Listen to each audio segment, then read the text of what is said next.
Hey there, Smithsation. I'm Ms. Volver, and this is your 13th episode of PNN. My name is Ace Batiste, and today I'm talking about a serious matter that has affected Smithsation, but not only Smithsation, worldwide. Today, people who feel hopeless can go on to live full and healthy lives. While you can't control another person's actions, but you can be a powerful and intervening force in their lives. So what can you do today to help someone choose life? And I know talking about suicide can be a scary subject, but the more people who are willing to talk to a friend or family member or someone about suicidal thoughts or their problems, the more that person can help you or someone else take positive steps towards healing. Many people assume that if you ask someone if they're having suicidal thoughts, that you put the idea into their head. This is a myth. Many health professionals encourage people to ask questions and gather facts to someone who is feeling depressed or hopeless. When someone is contemplating suicide, their words and actions can give you clues that they are at risk for hurting themselves or someone else. Most people who feel overwhelmed by life's challenges or lack of hope for the future, and they only see suicide as their only solution. And the more signs you see, the higher the risk there is for suicide. Though talking about dying is an obvious sign, there are many others that indicate risk. There are emotionally, verbal, and behavior clues that you can observe. Emotional markers can include feeling depressed, lack of interest in activities once enjoyed, irritability, anger, anxiety, shame or humiliation, and mood swings. Verbal markers include talking about killing themselves, their life having no purpose, feeling like a burden, feeling stuck, and not wanting to exist. There are two types of suicidal statements or thoughts. An active statement might be something like, "I'm going to kill myself." A passive statement might include, "I wish I could go to sleep and not wake up."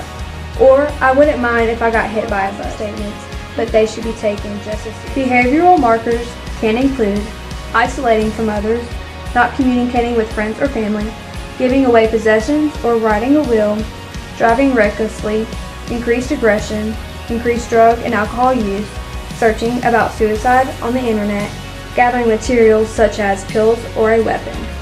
Older adults also at increased risk for suicide, and they complete suicide at a higher rate than any other age group. They also are especially at risk because they do not usually seek counseling for depression or other mental illnesses.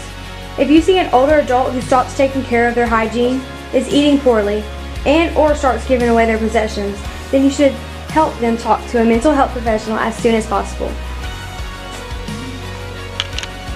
Warning signs for kids.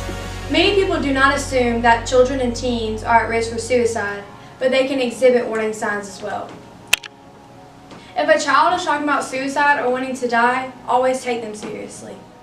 An event or problem that might not seem like a big deal to an adult can be extremely stressful to a child or teenager. Children and teens might be at risk for suicide if they experience bullying, lose someone close to them, experience physical, emotional, or sexual abuse, abuse drugs or alcohol, have a history of mental illness, feel uncertain about their sexual orientation. If you see a loved one or even an acquaintance or colleague exhibiting any of these signs, you are not powerless. Do not hesitate to ask a question, "Are you thinking about killing yourself?" If the answer is yes or maybe, ask them what they feel most comfortable doing, whether it's calling a crisis hotline or scheduling a counseling or doctor's appointment.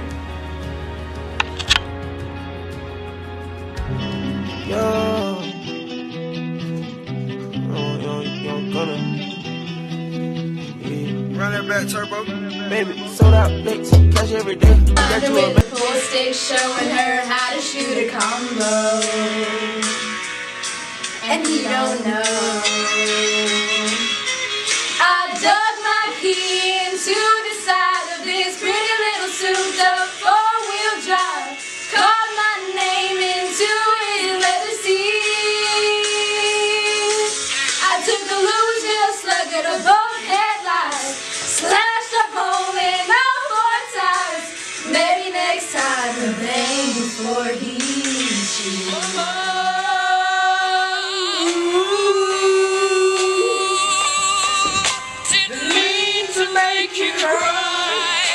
If I'm not there, kicking my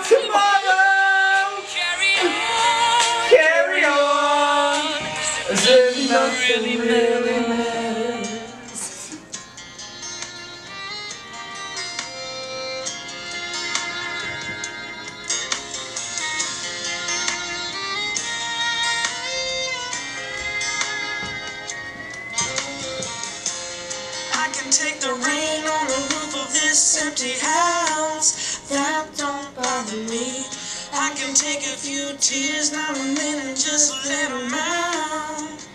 I'm not afraid to cry every once in a while, even though going on with you don't still upsets me. There are days every now and again I pretend I'm okay, but that's not what gets me. What hurts the most was being so close and having so much to say, and watching you walk away.